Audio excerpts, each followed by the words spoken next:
Question number 8, Grant Robertson. Thank you, Mr Speaker. My question is to the Minister of Health.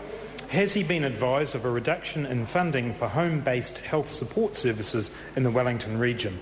The Honourable Peter Dunn. Mr Speaker, on behalf of the Minister of Health, I have been advised that Capital Coast, as part of ensuring it gets the best home-based health services for its investments, after a competitive tender process is changing providers.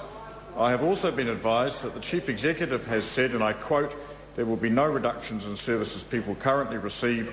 All clients will continue to be regularly assessed and their health needs met." Mr Speaker, I understand from the Board that the purpose of the change is to seek some savings in management and administration costs, and by reducing duplication of activities while maintaining services to clients. Grant Robertson. Speaker.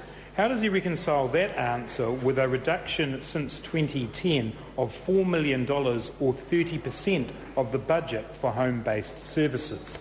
The Honourable Peter Dunn. Mr Speaker, I was replying on behalf of the Minister of Health. The member will appreciate that as a Wellington Member of Parliament, I've also been briefed by both healthcare and will be meeting shortly with the Board, and I am aware that there is some debate about the figures that have been applied, but I do note, sir, that funding to the District Health Board has increased significantly, some $86 million over the last 3 years during the term of this government. The Honourable Steve Chadwick. Minister, does he agree with Ken Douglas, the former Deputy Chair of Capital and Coast DHB, that quite simply the budget being proposed for this service and the expected service volumes do not match? This will have the inevitable result of significantly reducing the quality and quantity of care available for elderly people, or forcing the contracted organisations to subsidise the care themselves. If not, what assurances can the Minister give to patients in the Capital and Coast region that they will receive the same level of services based on a comprehensive health needs assessment? The Honourable Peter Dunn. Mr Speaker, I note that Healthcare New Zealand, the unsuccessful tenderer, has just filed papers in the Wellington High Court seeking interim orders prohibiting the DHB from proceeding at this point.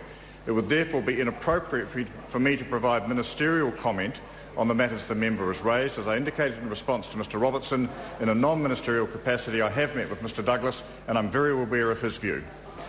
The Honourable Steve Chadwick. Mr Speaker, can the Minister confirm that as part of the re-tendering of home-based services, the Capital and Coast Health Board has reduced client volumes from 3,482 to 2,500, a reduction of almost 1,000 people receiving the services? The Honourable Peter Dunn. I'm not in a position to confirm that information. Chris Firefight. What messages does the Minister have for Christine Miller, Shirley Stanway and Barbara Bruce, Order. who all work... We know go once I sound like Paul Quinn. No, order. What message does the Minister have for Christine Miller? Order. The member... Now, order. House, just settle down again. The member should just ask a question. But could I ask the members on the front benches here, please, to cease the cross-interjection, because I couldn't hear the member at all. Chris Firefight, please.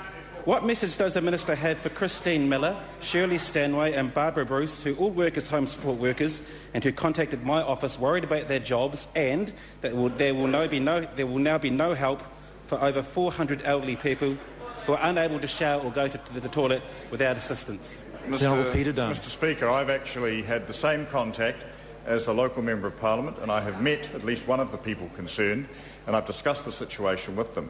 As I say, given that the matter is subject to court action at the present time, it is inappropriate for me to comment on a matter that might influence the court in its determination. Question number 9.